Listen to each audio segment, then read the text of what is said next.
Welcome. റഹ്മാനാണ്. Endocrine pharmacology video സീരീസിൽ ഈ video oestrogen antagonist or anti oestrogen വിഭാഗത്തിൽ വരുന്ന ക്ലോമിഫീൻ സിട്രേറ്റിനെ കുറിച്ചിട്ടാണ്. ക്ലോമിഫീൻ സിട്രേറ്റിന്റെ പഴയ സ്പെല്ലിംഗ് ആണ് PHENE. അത് പഴയ സ്പെല്ലിംഗ് ആണ് എങ്കിലും അതും നമ്മൾ പറയാറുണ്ട്. So ക്ലോമിഫീൻ citrate. സോ ഇപ്പോൾ ക്ലോമിഫിന്റെ കൂടെ പുതിയ മരുന്നുകൾ, ഇപ്പോൾ ഉദാഹരണത്തിന് മെലാടോണിൻ എന്ന് പറയുന്ന മരുന്ന് ചേർത്ത് വരുന്നുണ്ട്. ദെൻ യുബിഡെക്കാറിനോൺ പോലെയുള്ള മരുന്നുകളൊക്കെ ചേർത്ത് വരുന്നുണ്ട്. സോ അപ്പോൾ നമുക്ക് അതിനെക്കുറിച്ചും പറയണം. സോ എന്താണ് ക്ലോമിഫിൻ, എന്തിനാണ്, എങ്ങനെയാണ് ഉപയോഗിക്കുക, പ്രവർത്തന രീതി എന്തൊക്കെയാണ്, അതിന്റെ ദോഷഫലങ്ങൾ, ഇത്രയും കാര്യങ്ങളാണ് നമുക്ക് പറയാം. ക്ലോമിഫിൻ സിട്രേറ്റ് 1950 മുതൽ തന്നെ ലഭ്യമാണ്. സോ വർഷങ്ങളോളൊക്കെ ഉപയോഗിച്ച് പരിചയമുള്ള ഒരു മരുന്നാണ് ക്ലോമിഫിൻ എന്ന് പറയുന്നത്. അതിന് പ്രധാനപ്പെട്ട ഒരു ബ്രാൻഡ് ക്ലോമിഡ് എന്ന് പറയുന്നതാണ് പ്രധാനപ്പെട്ട ഒരു ബ്രാൻഡ്. ആൻഡ് മരുന്ന് നമ്മൾ പറഞ്ഞു ഒരു SCRM ആണെന്ന് പറഞ്ഞു. കഴിഞ്ഞ വീഡിയോയിൽ നമ്മളിത് ക്ലാസിഫൈ ചെയ്താണ്. അപ്പോൾ അതിനകത്ത് പറഞ്ഞു ആൻഡ് SCRMലെ നോൺ സ്റ്റിറോയിഡൽ റിംഗ് ഇല്ല. ഈസ്ട്രോജന് ഉള്ളതുപോലെ ഒരു റിംഗ് ഇല്ല, സ്റ്റിറോയിഡൽ റിംഗ് ഇല്ലാത്തൊരു മരുന്ന്. ആൻഡ് ഈ മരുന്നിനകത്ത് രണ്ട് സംഭവങ്ങളുണ്ട്. ഒന്ന് സൂക്ലോമിഫെൻ ആണ്, സൂക്ലോമിഫെൻ ഉണ്ട്. ആൻഡ് ഇതാണ് അതിൻ്റെ സിസ് ഫോം ആൻഡ് ഓൾസോ ട്രാൻസ്ഫോം ആയിട്ടുള്ള എൻക്ലോമിഫെൻ. സോ ഇത് രണ്ടും കൂടി ചേർന്നാണ്. ഇതാണ് കൂടുതലുള്ള ആൻഡ് ഇതാണ് കൂടുതൽ ആക്റ്റീവ്. ആൻഡ് ഇപ്പോൾ ക്ലോമിഫെൻ മാത്രമായിട്ടൊരു മരുന്നായിട്ട് വരാനുള്ള സാധ്യതകളൊക്കെ ഉണ്ട് എന്ന് തോന്നുന്നു. ക്ലോമിഫെൻ ഒരു selective oestrogen receptor modulator or SERM ആണെന്ന് നമ്മൾ പറഞ്ഞു. ആൻഡ് സോ ഈസ്ട്രോജൻ റിസപ്റ്ററിൽ ഇതിന് ER ആൽഫ, ഈസ്ട്രോജന് 2 റിസപ്റ്ററാണ്. ER ആൽഫ ഉണ്ട്, ER ബീറ്റ ഉണ്ട്. ആൻഡ് ഇവിടെ രണ്ടിലും പ്രവർത്തനമുണ്ട്. ആൻഡ് വ്യത്യസ്ത സ്ഥലങ്ങളിൽ ആഗോണിസ്റ്റ് ആയിട്ടും ആന്റഗോണിസ്റ്റ് ആയിട്ടും ഒരേ സമയം പ്രവർത്തിക്കുന്നതുകൊണ്ടാണല്ലോ നമ്മൾ ഇതിനെ സേം എന്ന് വിളിക്കുക. കഴിഞ്ഞ വീഡിയോയിൽ നമ്മൾ അതാണ് ഡിസ്കസ് ചെയ്തത്. സോ ഓവറിയിൽ, സപ്പോസ് ദിസ് ഈസ് ഓവറി, ഇതാണ് ഓവറി എന്ന് പറഞ്ഞു. അണ്ടാശയത്തിൽ ഓരോ മാസവും ഓരോ ഓവം ഇങ്ങനെ അല്ലെ, ഈ ഒരു ആയിരക്കണക്കിന് ഓവത്തിൽ ഒരെണ്ണം വലുതായി ഡെവലപ്പ് ചെയ്ത് ഫുള്ളി മെച്ചുറായിട്ട് വരണം. അതിന് നമുക്ക് പൂർണ്ണ വളർച്ചയെത്തി റിലീസ് ചെയ്യാനും നമുക്ക് വേണ്ടത് FSH വേണം ആൻഡ് LH വേണം. അപ്പോൾ FSH ചെയ്യുന്നത് ഫോളിക്കിൾ സ്റ്റിമുലേറ്റിംഗ് ഹോർമോൺ ആണ്. ഇതിനെ സ്റ്റിമുലേറ്റ് ചെയ്യണം. അപ്പോൾ സ്റ്റിമുലേറ്റ് ചെയ്തിട്ട് വലുതാക്കി മെച്ചുർ ആവാനും വളരാനും വികസിക്കാനും മെച്ചുർ ആവാനൊക്കെയാണ് അത് വേണ്ടത്. LH നമുക്ക് വേണ്ടത് ഇത് പൊട്ടിയിട്ട് അത് ഓവം റിലീസ് ചെയ്യുക അല്ലെ, ഇതിൽ നിന്ന് ഓവം പുറത്തേക്ക് റിലീസ് ചെയ്തു. അതാണ് നമ്മുടെ സ്പെർമായിട്ട് മീറ്റ് ചെയ്ത് ഫെർട്ടിലൈസ് ചെയ്യേണ്ടത്. സോ ഈ FSH LH എവിടെ നിന്നുണ്ടാവുക? ഇതുണ്ടാവുന്നത് നമ്മുടെ പിറ്റ്യൂട്ടറി ഗ്ലാൻഡിൽ നിന്നുള്ള അഡിനോ ഹൈപ്പോഫൈസിസിൽ നിന്നാണ് അല്ലെ. പിറ്റ്യൂട്ടറി ആന്റീരിയർ പിറ്റ്യൂട്ടറിയുടെ അഡിനോ ഹൈപ്പോഫൈസിൽ നിന്നാണ് FSHഉം LHഉം ഉണ്ടാവുക. പക്ഷേ പിറ്റ്യൂട്ടറി അഡിനോ ഹൈപ്പോഫൈസിസിൽ നിന്ന് FSHഉം LHഉം ഉണ്ടാകാൻ ആര് വിചാരിക്കണം? തൊട്ടുമുകളിലുള്ള ഹൈപ്പോതലാമസ് വിചാരിക്കണം. ഹൈപ്പോതലാമസിൽ നിന്ന് ഗൊണാഡോട്രോപ്പിൻ GnRH എന്ന് പറയുന്ന ഹോർമോൺ റിലീസ് ചെയ്ത് ഇതിനെ സ്റ്റിമുലേറ്റ് ചെയ്താലാണ് ഇത് വരും. സാധാരണ രീതിയിൽ ഈസ്ട്രോജൻ നമ്മുടെ ബ്ലഡിൽ ആവശ്യത്തിനുണ്ട് എന്ന് കരുതി കഴിഞ്ഞാൽ അത് ഇതിനെ പോയി ഇൻഹിബിറ്റ് ചെയ്യുമ്പോൾ അത് റിലീസ് ഉണ്ടാവത്തില്ല. സോ GnRH റിലീസ് തടയും. GnRH റിലീസ് തടയുമ്പോൾ FSHഉം LHഉം ഇല്ല, കുറയും. സോ നമ്മുടെ മരുന്ന് ക്ലോമിഫന്റെ പ്രധാന പ്രവർത്തനം ഇവിടെയാണ്, ഹൈപ്പോതലാമസിലാണ്. ക്ലോമിഫൻ ഹൈപ്പോതലാമസിലെ ഈസ്ട്രോജൻ റിസപ്റ്റർ, ഇവിടെ ഈസ്ട്രോജൻ പോയി പിടിക്കുന്നത് ഈസ്ട്രോജൻ റിസപ്റ്ററിലാണ്. ആ ഈസ്ട്രോജൻ റിസപ്റ്ററിനെ അങ്ങ് തടയും. ഇവിടെ പോയി നമ്മുടെ മരുന്ന് പോയി ഒട്ടിപ്പിടിച്ചിരിക്കും. സോ ഹൈപ്പോതലാമസിൽ എത്തേണ്ട, ഇവിടെ നിന്ന് പോകേണ്ട, ഞാൻ ഇവിടെ ഉണ്ട്, ഈസ്ട്രോജൻ പറയാണ്. നെഗറ്റീവ് ഫീഡ്ബാക്ക് മെക്കാനിസം അത് ഇല്ലാതെയാകുന്നു, അത് തടസ്സപ്പെടും. സോ അപ്പോൾ ഹൈപ്പോതലാമസിൽ എന്താണ് സിഗ്നൽ കിട്ടുക? ഹൈപ്പോതലാമസിൽ കിട്ടുന്ന സിഗ്നൽ എന്ന് പറഞ്ഞാൽ ഈസ്ട്രോജൻ ശരീരത്തിൽ കുറവാണ് എന്നാണ്. കാരണം ഈസ്ട്രോജന്റെ സിഗ്നൽ ഒന്നും വരുന്നില്ല.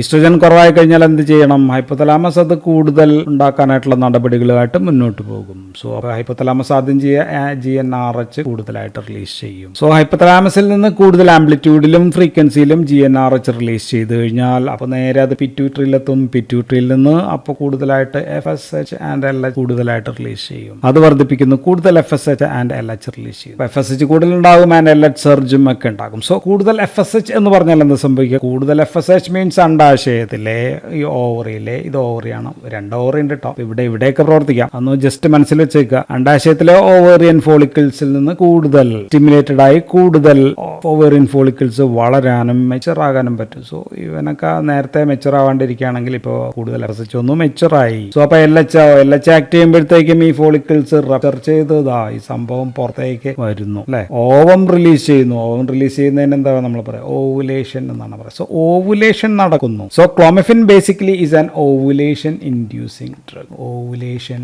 ഇൻഡ്യൂസർ ആണ് clomiphene. So woman without anovulatory cycles or PCOD അങ്ങനെയൊക്കെയുള്ള രോഗങ്ങൾ, പ്രശ്നങ്ങളുള്ള ആൾക്കാരിൽ, ഇറഗുലർ പീരീഡ്സ് ഉള്ള സ്ത്രീകളിൽ ഓവുലേഷൻ നടക്കാത്തത് മൂലമുള്ള ഗർഭധാരണ തടസ്സമാണ് അങ്ങോട്ട് ഇല്ലാതാക്കുന്നത്. സോ അതാണ് ഇതിന്റെ പ്രധാന ആക്ഷൻ. സോ അപ്പോൾ ക്ലോമിഫിൻ സിട്രേറ്റ് നമ്മൾ ഉപയോഗിക്കുന്നത് ഒലിഗോ ഓവുലേറ്ററി. ഒലിഗോ എന്ന് വെച്ചാൽ കുറവ് എന്നാണ്. ഒലിഗോ ഓവുലേറ്ററി വുമൺ, സ്ത്രീകളിൽ. WHO ഒരു ക്ലാസിഫിക്കേഷൻ ഉണ്ട്, WHO ക്ലാസ് 2 എന്നാണ്, ക്ലാസ് 2. സോ ഇതിലാണ് പ്രധാനപ്പെട്ട ഇൻഡിക്കേഷൻ എന്ന് വെച്ച് കഴിഞ്ഞാൽ അവരുടെ നോർമോ ഗൊണാഡോട്രോപിക് ആയിരിക്കണം, നോർമോ ഈസ്ട്രോജനിക് ആയിരിക്കണം, ഈസ്ട്രോജനും നോർമൽ ആയിരിക്കും. അങ്ങനെയുള്ള ആൾക്കാരുള്ള ഓവുലേറ്ററി ഡിസ്ഫങ്ഷൻ. സോ ഗൊണാഡോട്രോപ്പിന്റെ അളവും ഈസ്ട്രോജന്റെ അളവും നോർമൽ ആയിട്ടും ഓവുലേഷൻ നടക്കാത്തവരിലാണ് ഈ മരുന്ന് most effective. So most effective is in class 2. And ഇനി ക്ലാസ് 1 ഉണ്ട്, WHO ക്ലാസ് 1, അതായത് ഹൈപ്പോ ഗൊണാഡോട്രോപിക് കുറവാണ്, ഹൈപ്പോഗൊണാഡോട്രോപിക്, ഹൈപ്പോഗൊണാഡിസം. അങ്ങനെയുള്ള കേസിൽ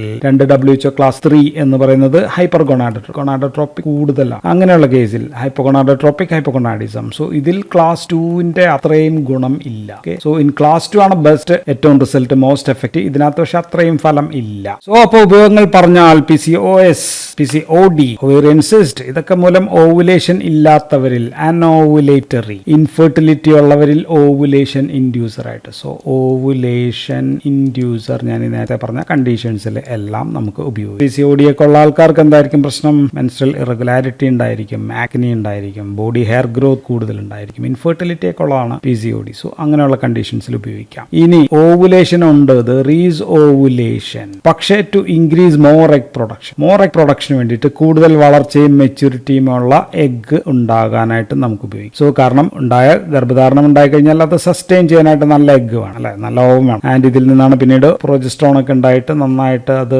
സസ്റ്റെയിൻ ചെയ്യണമെന്നുണ്ടെങ്കിൽ, പ്രൊജസ്ട്രോൺ സെക്രീഷൻ ഒക്കെ നടക്കണമെങ്കിൽ നല്ല എഗ് വേണം. സോ അതിനു വേണ്ടി നമുക്ക് ഉപയോഗിക്കാം. അപ്പോൾ ഓവുലേഷൻ ഉള്ളവരിൽ കൃത്യമായിട്ട് നല്ല എഗ് അല്ല എങ്കിൽ നമുക്ക് ഉപയോഗിക്കാം. ദെൻ പിന്നെ ഉള്ളത് ഇൻവിട്രോ ഫെർട്ടിലൈസേഷൻ. അതിന് എയ്ഡായിട്ട് സഹായിക്കാനായിട്ട് നമുക്ക് എഗ് എടുക്കാനായിട്ട്. So artificial fertilisation to extract ovum extract ചെയ്യാനായിട്ടും നമുക്ക് ഉപയോഗിക്കാം. പിന്നെ സാധാരണ നമ്മുടെ സൈക്കോജനിക് അല്ലെങ്കിൽ പല പ്രശ്നങ്ങൾ മൂലം കൃത്യമായിട്ട് കാരണങ്ങൾ ഒന്നും അറിയില്ലാത്ത സൈക്കോജനിക് അമിനോറിയ, അങ്ങനെയുള്ള കേസിൽ, അല്ലെങ്കിൽ പോസ്റ്റ് ഓറൽ കോൺട്രസെപ്റ്റീവ്, സ്ഥിരമായിട്ട് കുറെ നാൾ ഓറൽ കോൺട്രസെപ്റ്റീവ് കഴിച്ചുകൊണ്ടിരിക്കുകയാണ്, ഇപ്പോൾ അമിനോറിയ ആണ്, കൃത്യമായിട്ട് പീരീഡ്സ് ഒന്നും വരുന്നില്ല. ദെൻ അമിനോറിയ ഉണ്ട്, അമിനോറിയ വിത്ത് ഗാലക്ടേറിയ എന്താണെന്ന് വെച്ചാൽ പാൽ സെക്രീഷൻസ് കൂടുതൽ, അങ്ങനെയൊക്കെയുള്ള പ്രശ്നങ്ങളുള്ള ആൾക്കാരിൽ. സോ ഇങ്ങനെയൊക്കെയാണ് നമ്മൾ ഈ സംഭവം ക്ലോമിഫെൻ സിട്രേറ്റ് ഉപയോഗിക്കുക. സോ ക്ലോമിഫെൻ സിട്രേറ്റ് ഉപയോഗിച്ച് കഴിഞ്ഞ് നിർത്തി ഒരു 5 to 12 ദിവസം കഴിയുമ്പോഴത്തേക്കും LH സർജ് ഉണ്ടാവും. LH സർജ് ഉണ്ടായി കഴിഞ്ഞാൽ ഒരു അറൌണ്ട് 36 hours ആകുമ്പോഴത്തേക്കും there will be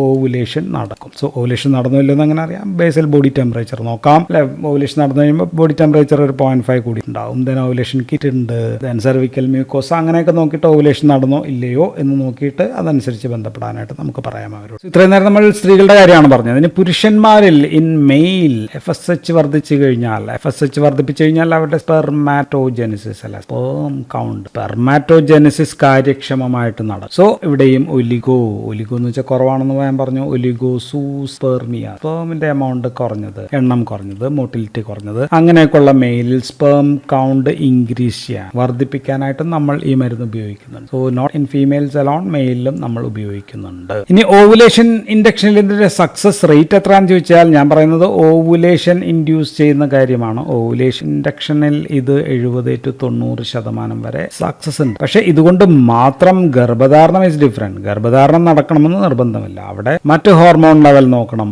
increased prolactin, അല്ലെ, ദെൻ ഡിക്രീസ്ഡ് TSH, അങ്ങനെയൊക്കെയുള്ള ഹോർമോൺ. ഫെർട്ടിലൈസേഷൻ നടക്കേണ്ട ഫാലോപ്പിയൻ ട്യൂബ്സിന്റെ അവസ്ഥ എന്താണ്? ട്യൂബിൽ പോലെ പ്രശ്നങ്ങളുണ്ടോ? യൂട്രസ് സൂക്ഷിച്ചു വെക്കേണ്ട അല്ലെങ്കിൽ വളർത്തിയെടുക്കേണ്ട യൂട്രസിനകത്ത് എന്തെങ്കിലും പ്രശ്നങ്ങളുണ്ടോ? സോ അതൊക്കെ നോക്കണം. ആൻഡ് ഇത് സ്റ്റിമുലേറ്റ് ചെയ്തിട്ടുണ്ടാവുന്ന ഓവം എങ്ങനെയുള്ളതാണ്, അതിന്റെ ക്വാളിറ്റി നല്ലതല്ലെങ്കിലും പ്രശ്നമാണ്. സോ ഇതെല്ലാം നോക്കിയിട്ടാണ് ഇതിന് ശേഷമുള്ള ഗർഭധാരണം ഈസ് ഡിഫറെന്റ്. ഗർഭധാരണം പക്ഷെ ഓവുലേഷൻ നടന്നു കഴിഞ്ഞാൽ അതിനുള്ള ചാൻസ് എന്തായാലും ഡെഫിനറ്റ്ലി ഇൻക്രീസ് ചെയ്യും. ഇനി ക്ലോമിഫിന് ആന്റി ഈസ്ട്രോജനിക് എഫക്റ്റ് ആണ് ഉള്ളത്, അല്ലെ. This drug is an same ആണ്, ഈസ്ട്രോജൻ അന്റഗോണിസ്റ്റ് ആണെന്ന് നമുക്കറിയാം. അപ്പൊ എന്തെല്ലാമാണ് anti oestrogenic effect? Anti oestrogenic effect നമുക്ക് പറഞ്ഞേ പറ്റൂ. കാരണം anti oestrogenic effect it has on the യൂട്ടറസിനകത്ത് ആന്റി ഈസ്ട്രോജനിക് എഫക്ട് ഉണ്ട്. എന്താണ് പറ്റുക? എൻഡോമെട്രിയൽ എന്ന് വെച്ചാൽ യൂട്രസിന്റെ ഏറ്റവും ഇന്നർ ലെയർ ആണ്, അത് എൻഡോമെട്രിയൽ തിന്നിങ് ഉണ്ടാകും. So same anti oestrogenic effect on the cervix ആണ് നമ്മുടെ സ്പേം വരേണ്ട വഴി. അതും ശരിയായിട്ട് കൃത്യമായിട്ട് റിസപ്റ്റീവ് അല്ലാതെ ആകാം. ദെൻ ഡിക്രീസ്ഡ് യൂട്രസിലേക്കുള്ള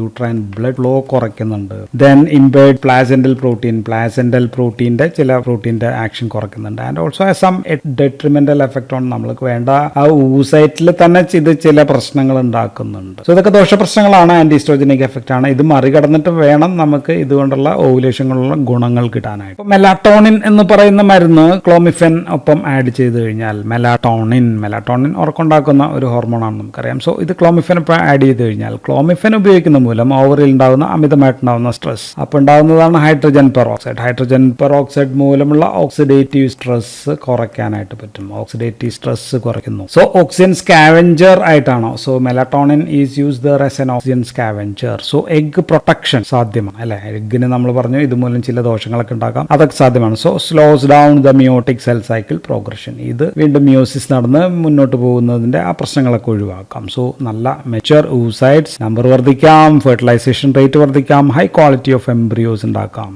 ഇതെല്ലാം വർദ്ധിപ്പിക്കാനായിട്ട് നമ്മൾ ഈ സംഭവം മെലാറ്റോണിൻ അസിസ്റ്റഡ് റീപ്രൊഡക്റ്റീവ് ടെക്നോളജിയിൽ നമ്മൾ ഉപയോഗിച്ച് കഴിഞ്ഞാൽ ക്ലിനിക്കൽ ഔട്ട്കം കൂടുതലായിട്ട് നല്ല ക്ലിനിക്കൽ ഔട്ട്കം വർദ്ധിപ്പിക്കാൻ വേണ്ടിയിട്ടാണ് നമ്മൾ മെലാറ്റോണിൻ ചേർക്കുക. ഇനി മെലാറ്റോണിന് ഉറക്കം ഉണ്ടാക്കുമെന്ന് പറഞ്ഞു. നമ്മുടെ ക്ലോമിഫെന് ചെറിയ ഉറക്കുറവ് പ്രശ്നമുണ്ട്. അതിന്റെ അഡ്വേഴ്സ് എഫക്റ്റ് ഒന്നാണ് ഉറക്കം ഇല്ലാതാക്കുക അല്ലെങ്കിൽ കുറയ്ക്കുക എന്നുള്ളത്. സോ അതും തടയാനായിട്ട് ഒരു പരിധിവരെ മെലാറ്റോണിന് പറ്റും. ദെൻ അടുത്ത മരുന്ന് യുബി ഡെക്കാറിനോൺ ആണ്. യുബി ഡെക്കാറിനോൺ എന്ന് പറയുന്ന മരുന്ന് ഒരു കോഎൻസൈം Q10 ആണ്. Coenzyme Q10 is an antioxidant ആണ്. ഞാൻ നേരത്തെ പറഞ്ഞ മെലാറ്റോണിൻ ചെയ്യുന്ന അത്രയും ഓക്സിഡേറ്റീവ് സ്ട്രെസ് ഒക്കെ കുറച്ച് ആ സംഭവത്തെ പ്രൊട്ടക്ട് ചെയ്യുന്നു, എഗ്ഗിനെ പ്രൊട്ടക്ട് ചെയ്യുന്ന എഫക്ട് കിട്ടും. പിന്നെ മരുന്നിന്റെ കൈനറ്റിക്സ് പറയണം, ഡോസ് പറയണം. സോ കൈനറ്റിക്സ് 5 മാർക്കിന്റെ ചോദ്യമാണ്, അതൊക്കെ എഴുതണം. സോ മരുന്ന് ഗെറ്റ് ഡെപ്പോസിറ്റഡ് ഇൻ ദ ഫാറ്റിനകത്ത് ഡെപ്പോസിറ്റ് ചെയ്യുന്നുണ്ട്, അഡിപ്പോസ് ടിഷ്യൂൽ ഡെപ്പോസിറ്റ് ചെയ്യുന്നുണ്ട്. Half life is around 6 days, 6 ദിവസം വരെ ലോങ് ഹാഫ് ലൈഫ് ഉള്ള ഡ്രഗ് ആണ്. ആൻഡ് ഇതിന്റെ മെറ്റബോളൈറ്റ് ബൈലിലാണ് വരുന്നത്, യൂറിനിലല്ല വരിക. ആൻഡ് സാധാരണ നമ്മൾ ബെഡ് ടൈമിലാണ് ഇത് കഴിക്കുക. ദിവസം ഒരു ദിവസം കഴിച്ചാൽ മതി. ആൻഡ് വിത്ത് ഫുഡോ വിത്തൗട്ട് ഫുഡോ എങ്ങനെ വേണമെങ്കിലും കഴിക്കാം. 50 മില്ലിഗ്രാം ആണ് ദിവസം കഴിക്കുക. 50 മില്ലിഗ്രാം ദിവസം ഒരു നേരം 5 ദിവസം 5 days ആണ് നമ്മൾ കഴിക്കുക. മെൻസ്ട്രേഷൻ കഴിഞ്ഞ് സാധാരണ ദിവസം 5th day ആയിരിക്കും സ്റ്റാർട്ട് ചെയ്യുക, അല്ലെങ്കിൽ in between 2nd to 5th day ഇതിനിടയിൽ എപ്പോഴെങ്കിലും തുടങ്ങി 5 ദിവസം അങ്ങ് കഴിക്കും. 5 ദിവസം കഴിച്ചാൽ മതി. ദെൻ 50 മില്ലിഗ്രാം ആണെന്ന് പറഞ്ഞു. 50 മില്ലിഗ്രാം കഴിച്ചിട്ടും ഫലമില്ല, 2 സൈക്കിളൊക്കെ നോക്കിയിട്ടും ഫലമില്ലെങ്കിൽ ചിലപ്പോൾ അത് 100 മില്ലിഗ്രാം ആക്കും. ബാക്കിയെല്ലാം സെയിം ആണ്. ദിവസം ഒരു നേരം 5 ദിവസം ഒക്കെ തന്നെയാണ്. വേണമെങ്കിൽ 150 മില്ലിഗ്രാം വരെ, ഇതാണ് പരമാവധി ദിവസം കഴിക്കും. ആൻഡ് മരുന്നിന്റെ അവസാനത്തെ ദിവസം, ഈ മരുന്ന് 5 ദിവസമാണല്ലോ, അപ്പം 3, 4, 5 ദിവസങ്ങളിൽ നമുക്ക് മെനാട്രോപ്പിനോ അല്ലെങ്കിൽ HCGയോ അതൊക്കെ നമുക്ക് ചിലപ്പോൾ ആഡ് ചെയ്യേണ്ടി വരും. ചിലപ്പോൾ അതും കൂടി ചേർത്തിട്ടായിരിക്കും കൊടുക്കുക അവസാന ദിവസങ്ങളിൽ. ആൻഡ് പരമാവധി ഈ മരുന്ന് നമുക്ക് കഴിക്കാവുന്നത് 6 സൈക്കിളാണ്. അതും ഒറ്റയടിക്കായിരിക്കണമെന്നില്ല, ഇടയ്ക്ക് ഗ്യാപ്പൊക്കെ ഇട്ടിട്ടായിരിക്കും ഇവർ കൊടുക്കുക. 6 സൈക്കിളിൽ ഉപയോഗിച്ചിട്ടും ഫലമില്ലെങ്കിൽ വേറ്റ് സ്റ്റോപ്പ്. ഈ മരുന്ന് പിന്നെ കഴിച്ചിട്ട് കാര്യമില്ല. അപ്പോൾ പുരുഷന്മാരിൽ 25 മില്ലിഗ്രാം വീതം 24 ദിവസം കഴിക്കും. ദെൻ ഒരു 6 ദിവസം റെസ്റ്റ് കൊടുത്തിട്ടാണ് പിന്നെ വീണ്ടും സൈക്കിൾ തുടങ്ങും. കുറച്ച് നാളെ ചിലപ്പോൾ കഴിക്കേണ്ടി വന്നേക്കാം. സോ ഇതാണ് ഡോസേജ്. ആൻഡ് മരുന്ന് ഉപയോഗിക്കുന്നതിന് പല പരിശോധനകളൊക്കെ നടത്തണം. Oestrogen level, thyroid level, prolactin, endometrials അതൊക്കെ നോക്കിയിട്ട് വേണം ഇത് കൊടുക്കാം. ഇനി ഈ മരുന്ന് പുരുഷന്മാരിൽ ഒരു കാര്യം പറയാം. ഇൻഡയറക്റ്റ് ആയിട്ട് ടെസ്റ്റോസ്റ്റിറോണിന്റെ അളവ് ഉയർത്തുന്നുണ്ട്, ടെസ്റ്റോസ്റ്റിറോൺ ലെവൽസ് റേസ് ചെയ്യുന്നുണ്ട് ഈ മരുന്ന്. സോ ഇതൊരു പെർഫോമൻസ് എൻഹാൻസിങ് മരുന്നായിട്ട് ദുരുപയോഗം ചെയ്യുന്നുണ്ട്. സോ ഇൻഫെർട്ടിലിറ്റിക്കുള്ള ഈ മരുന്ന് ഇങ്ങനെ ഉപയോഗിച്ച് കഴിഞ്ഞാൽ ഭാവിയിൽ ചില കോംപ്ലിക്കേഷൻസ് ഉണ്ടാകാം. ചിലപ്പോൾ ടെസ്റ്റോസ്റ്റിറോൺ തന്നെ കുറയാനും ഭാവിയിൽ ഇൻഫെർട്ടിലിറ്റി ഒക്കെ സംഭവിക്കാം. So as A performance enhancing drug ഈ ഉപയോഗം ബാൻഡാണ്. ഈ ഉപയോഗം കഴിക്കാൻ പാടില്ല. താരങ്ങൾ, അത്ലറ്റ്സോ അങ്ങനെയൊക്കെയുള്ള ആൾക്കാർ ഇത് കഴിക്കുന്നത് ബാൻഡാണ്. സോ അപ്പോൾ നമുക്കിനി അഡ്വേഴ്സ് എഫക്ട്, പാർശ്വദോഷ ഫലങ്ങൾ ADR പറഞ്ഞു കഴിഞ്ഞാൽ ഏറ്റവും കൂടുതൽ കാണുന്നത് ഹോട്ട് ഫ്ലഷസ് ആണ്. ഹോട്ട് ഫ്ലഷസ് എന്ന് പറയുമ്പോൾ പുകച്ചിൽ എന്നൊക്കെയാണ് പറയുക. ദെൻ അമിത വിയർപ്പ് ഉണ്ടാകാം. ദെൻ ദഹനേന്ദ്രിയങ്ങളെ സംബന്ധിക്കുന്ന അബ്ഡോമിനൽ ഡിസ്റ്റൻഷൻ ഉണ്ടാകാം. വേദന, ബ്ലോട്ടിംഗ് പോലെയുള്ള, ഇതാണ് രണ്ടാമത്തെ കേസ്. ദെൻ പിന്നുള്ളത് ഹെഡേക്ക് ആണ്, തലവേദന കുറച്ചുണ്ടാകാം. ഓക്കാനം, ഛർദി അങ്ങനെയൊക്കെയുള്ള പ്രശ്നം ഉണ്ടാകും. ദെൻ സം വിഷ്വൽ ഡിസ്റ്റർബൻസ്, കാഴ്ച സംബന്ധമായിട്ടുള്ള വിഷ്വൽ ഡിസ്റ്റർബൻസ്, പ്രത്യേകിച്ച് ബ്രൈറ്റ് ലൈറ്റിലാണ്. ആൻഡ് ഇതൊക്കെ മരുന്ന് നിർത്തിയാൽ മാറുന്ന പ്രശ്നങ്ങളാണ്. ഇനി നമ്മൾ ഇത് ചെയ്യുന്ന എന്തായി, മരുന്ന് ഉപയോഗിച്ചിട്ട് ഇത് ഫോളിക്കിൾ ആണെങ്കിൽ ഈ ഫോളിക്കിൾസിനെ നമ്മൾ സ്റ്റിമുലേറ്റ് ചെയ്യാണല്ലോ. സോ എല്ലാ ഫോളിക്കിളും ഒരേ സമയം സ്റ്റിമുലേറ്റഡ് ആയി കഴിഞ്ഞാൽ എന്ത് സംഭവിക്കാം? കൂടുതൽ ഫോളിക്കിൾ സ്റ്റിമുലേറ്റ് ചെയ്തിട്ട് കൂടുതൽ ആൾക്കാർ ഇങ്ങനെ ഡെവലപ്പ് ചെയ്ത് മെച്ചർ ആവാനുള്ള ചാൻസ് കൂടുതലാണ്. അപ്പോൾ ഇപ്പുറത്ത് വേറൊരെണ്ണം ഉണ്ടെന്ന് വിചാരിക്കുക, 2 ഓവർ ഉണ്ടല്ലോ അപ്പുറം. സാധാരണ രീതിയിൽ ഒരാൾക്ക് ഒരു ഓവായിരിക്കും ഡെവലപ്പ് ചെയ്ത് മെച്ചർ ചെയ്തിട്ട് പുറത്ത് വരിക. സോ ഇപ്പോൾ നമ്മൾ സ്റ്റിമുലേറ്റഡ് ആവുന്നതുകൊണ്ട് ഇവിടുന്നൊക്കെ ചിലപ്പോൾ പുറത്ത് വരികയാണെങ്കിൽ 2 മൾട്ടിപ്പിൾ പ്രഗ്നൻസീസ് ഉണ്ടാവാനുള്ള ചാൻസ് ഉണ്ട്. സോ ട്വിൻസ് ആയിട്ട് മാറാനുള്ള ചാൻസ് ഈസ് 15%, 15%, 10-15% ഉണ്ട്. അപൂർവമായിട്ടാണെങ്കിലും 3 കുട്ടികൾ വരാം, ചിലപ്പോൾ അങ്ങനെയൊക്കെ ഉള്ള പ്രശ്നങ്ങൾ. സോ അതിനാണ് നമ്മൾ മൾട്ടിപ്പിൾ പ്രഗ്നൻസീസ് എന്ന് പറയും. ഇനി പോളിസിസ്റ്റിക് ഓവറീസ് ഉണ്ടാക്കാം ബിക്കോസ് ഓഫ് സ്റ്റിമുലേഷൻ. അതും സ്റ്റിമുലേഷൻ ആണ്, ഓവറിനെ സ്റ്റിമുലേറ്റ് ചെയ്യുന്നതുകൊണ്ട്. സോ ഇത്രയും പ്രശ്നങ്ങൾ ഉണ്ടാക്കാം. സോ ഇത് ചിലപ്പോൾ മിക്കവാറും അഡ്വാൻറ്റേജ് ആയിരിക്കാം ട്വിൻസ് കിട്ടുന്നത്. ദെൻ സീരിയസ് ആയിട്ടുള്ള പ്രശ്നം എന്താണെന്ന് ചോദിച്ചാൽ, ഒന്ന് ഓവേറിയൻ ഹൈപ്പർ സ്റ്റിമുലേഷൻ സിൻഡ്രോം ആണ്. Ovarian hyper stimulation stimulation syndrome നമ്മൾ മെനട്രോപ്പിനും ഇതൊക്കെ പറഞ്ഞപ്പോൾ നമ്മൾ പറഞ്ഞായിരുന്നു. സോ അത് തന്നെയാണ് ഇവിടെയും. സോ കൂടുതലായിട്ട് എക്സസീവ് സ്റ്റിമുലേഷൻ വന്നു കഴിയുമ്പോഴത്തേക്കും ഓവറി സൈസ് കൂടും. അങ്ങനെ ഓവറി റപ്ചർ ഒക്കെ ആയി കഴിഞ്ഞാൽ വയറ്റിലേക്ക് അത് സെക്രേറ്റ് ചെയ്യാം. സോ വൈറൽ വേദന, ബ്ലോട്ടിംഗ്, ഷോക്ക് അങ്ങനെയൊക്കെയുള്ള സീരിയസ് ആയിട്ടുള്ള പ്രശ്നമാണ് ഓവേറിയൻ ഹൈപ്പർ സ്റ്റിമുലേഷൻ സിൻഡ്രോം എന്ന് പറയും. ഇനി ദീർഘനാൾ സ്ഥിരമായിട്ട് കുറേ നാൾ ഉപയോഗിച്ച് കഴിഞ്ഞാൽ വിഷ്വൽ ഡിസ്റ്റർബൻസസ് സീരിയസ് ആണ്. വിഷ്വൽ ഡിസ്റ്റർബൻസസ് കൂടാം, blurring of vision, flashy spots, അല്ലെങ്കിൽ എന്താ പറയുക വിഷ്വൽ ആക്ടിവിറ്റി കുറയുക. സോ അങ്ങനെയൊക്കെയുള്ള പ്രശ്നങ്ങൾ. സോ സാധാരണ നമ്മളൊരു 6 സൈക്കിൾ വരെയൊക്കെ കഴിക്കുന്നുള്ളൂ. അതുകൊണ്ട് അത്രയും വലിയ പ്രശ്നങ്ങൾ ഉണ്ടാവാൻ സാധ്യതയില്ല. എങ്കിലും ഒവേറിയൻ ഹൈപ്പർ സ്റ്റിമുലേഷൻ, ഓവറിയെ നമ്മൾ ഹൈപ്പർ സ്റ്റിമുലേറ്റ് ചെയ്യുന്നതുകൊണ്ട് ഭാവിയിൽ പിന്നീട് ഒവേറിയൻ ക്യാൻസർ അങ്ങനെയുള്ള ചാൻസ് നമ്മൾ ശ്രദ്ധ വേണം. Ovarian cancer. സോ 6 തവണയൊക്കെ ഉപയോഗിക്കുമ്പോൾ വലിയ പ്രശ്നം ഉണ്ടാവാൻ ചാൻസ് കുറവാണ്. എങ്കിലും സ്ഥിരമായിട്ട് ഇങ്ങനെ മരുന്ന് പല ഡോക്ടർമാരെ കണ്ട് ഇങ്ങനെ കഴിക്കുന്ന ആൾക്കാർ വളരെ ശ്രദ്ധിക്കണം, സൂക്ഷിക്കണം. ഇനി ഓവുലേഷൻ ഇൻഡ്യൂസ് ചെയ്യാനുള്ള മറ്റ് മരുന്നുകൾ ജസ്റ്റ് എന്ന് പറഞ്ഞു കഴിഞ്ഞാൽ ഒന്ന് ഗൊണാഡോട്രോപ്പിൻസ് ആണ്. ഓക്കെ, ഗൊണാഡോട്രോപ്പിൻസ്, ദെൻ HCG പോലെയുള്ള മരുന്നുകൾ, ദെൻ ആന്റി ഡയബറ്റിക് ആയിട്ടുള്ള മെറ്റ്ഫോർമിൻ നമ്മൾ ഉപയോഗിക്കാറുണ്ട്. ദെൻ ബ്രോമോക്രിപ്റ്റിൻ ലൈക്ക് ഡോപ്പമിൻ ആന്റാഗോണിസ്റ്റ്, ബ്രോമോക്രിപ്റ്റിൻ അങ്ങനെയൊക്കെയുള്ള മരുന്നുകൾ ഉപയോഗിക്കാറുണ്ട്. അടുത്തത് ലെട്രോസോൾ ആണ്. ലെട്രോസോൾ ആണ് നമുക്ക് അപ്പോൾ അടുത്ത വീഡിയോയിൽ പറയേണ്ടത്. So it's an aromatase inhibitors എന്ന വിഭാഗം നമ്മൾ SCRM കഴിഞ്ഞു. അപ്പോൾ ഇനി ആന്റി ഈസ്ട്രോജൻ അരോമാറ്റേസ് ഇൻഹിബിറ്റർ ആണ് നമുക്ക് അടുത്ത വീഡിയോയിൽ പറയേണ്ടത്. സോ ലെട്രോസോൾ നമുക്ക് അടുത്ത video. So that's all in this video. Thank you for watching.